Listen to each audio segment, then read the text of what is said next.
ನೋಡಿ, ದೇವನಹಳ್ಳಿ ಭೂಸ್ವಾಧೀನ ಪ್ರಕ್ರಿಯೆ ಏನಿದೆ, ಈ ಪ್ರಕ್ರಿಯೆಯನ್ನ ಈಗಾಗಲೇ ರಾಜ್ಯ ಕಾಂಗ್ರೆಸ್ ಸರ್ಕಾರ ಕೈಬಿಟ್ಟಿದೆ. ಈ ಕುರಿತಂತೆ ಸಿಎಂ ಸಿದ್ದರಾಮಯ್ಯ ಕೂಡ ಮಾತನಾಡಿದ್ದಾರೆ. ದೇವನಹಳ್ಳಿ ಭೂಸ್ವಾಧೀನ ಪ್ರಕ್ರಿಯೆಯನ್ನ ಕೈಬಿಟ್ಟಿದೆ ರಾಜ್ಯ ಕಾಂಗ್ರೆಸ್ ಸರ್ಕಾರ. ರಾಜ್ಯ ಕಾಂಗ್ರೆಸ್ ಸರ್ಕಾರದ ನಿರ್ಧಾರದ ಬೆನ್ನಲ್ಲೇ ನೆರೆಯ ಆಂಧ್ರ ಏನಿದೆ ಹೈ ಅಲರ್ಟ್ ಆಗಿದೆ. ರಾಜ್ಯದ ಉದ್ಯಮಿಗಳಿಗೆ ಆಂಧ್ರ ಮುಕ್ತ ಆಹ್ವಾನವನ್ನ ಕೂಡ ನೀಡ್ತಾ ಇದೆ.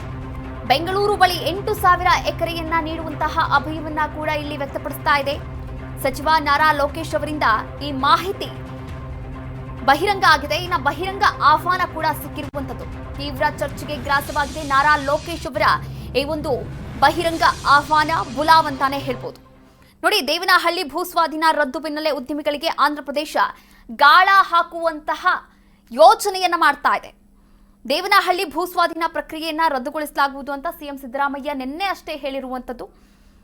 ಆದರೆ ಈ ಕುರಿತಂತೆ ಆಂಧ್ರ ಪ್ರದೇಶದ ಮುಖ್ಯಮಂತ್ರಿ ಚಂದ್ರಬಾಬು ನಾಯ್ಡು ಅವರ ಪುತ್ರ ಹಾಗೆ ಅಲ್ಲಿನ ಮಾನವ ಸಂಪನ್ಮೂಲ ಅಭಿವೃದ್ಧಿ ಸಚಿವ ನಾರಾ ಲೋಕೇಶ್ ಉದ್ಯಮಿಗಳಿಗೆ ಒಂದು ಬಹಿರಂಗವಾದಂತಹ ಆಹ್ವಾನದ ಟ್ವೀಟ್ ಅನ್ನ ಮಾಡಿದ್ದಾರೆ. ಎಸ್, ನೀವು ಕೂಡ ಗಮನಿಸಬಹುದಾಗಿದೆ ಆ ಒಂದು ಟ್ವೀಟ್ ಅನ್ನ.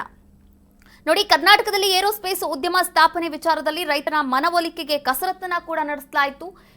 1000ಕ್ಕೂ ಹೆಚ್ಚು ದಿನಗಳ ಕಾಲ ರೈತರು ಹೋರಾಟವನ್ನ ಮಾಡಿದ್ರು. ರೈತರು ಇವಾಗ ಜಯಗಳಿಸಿದ್ದಾರೆ ಈ ಒಂದು ವಿಚಾರದಲ್ಲಿ ಅಂತಾನೆ ಹೇಳ್ಬೋದು.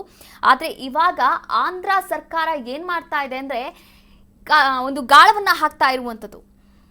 ನೋಡಿ, ರಾಜ್ಯದಲ್ಲಿ ಹೂಡಿಕೆ ಸ್ನೇಹಿ ವಾತಾವರಣ ಇದೆ, ನೀತಿ ನಿಯಮಗಳಿದೆ ಅಂತ ಹೇಳ್ತಾ ಇದ್ದಂತಹ ಮುಖ್ಯಮಂತ್ರಿ ಸಿದ್ದರಾಮಯ್ಯ ಅವರು ಇನ್ನು ಆಂಧ್ರ ಮಂತ್ರಿಯ ಟ್ವೀಟ್ ಬೆದರಿಕೆ ರೂಪದಲ್ಲಿ ಎರಗಿದೆ ಅಂತಾನೆ ಹೇಳ್ಬೋದು. ಹಾಗಾದ್ರೆ ಏನ್ ಟ್ವೀಟ್ ಅಲ್ಲಿದೆ ನೋಡಿ.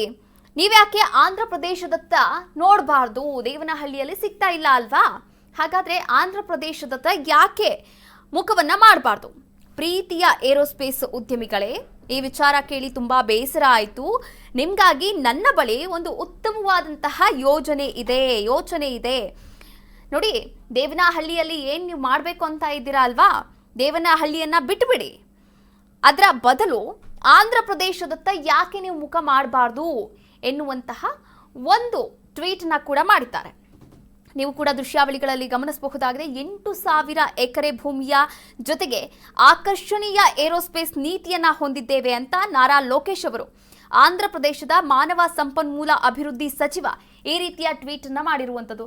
ಆದ್ರೆ ಇದನ್ನ ಸಿಎಂ ಸಿದ್ದರಾಮಯ್ಯನವರು ಯಾವ ರೀತಿ ತೆಗೆದುಕೊಳ್ತಾರೆ, ಇನ್ನ ಈ ಬಗ್ಗೆ ಗಮನ ಹರಿಸ್ತಾರಾ? ಕಾದ್ ನೋಡ್ಬೇಕಾಗಿದೆ.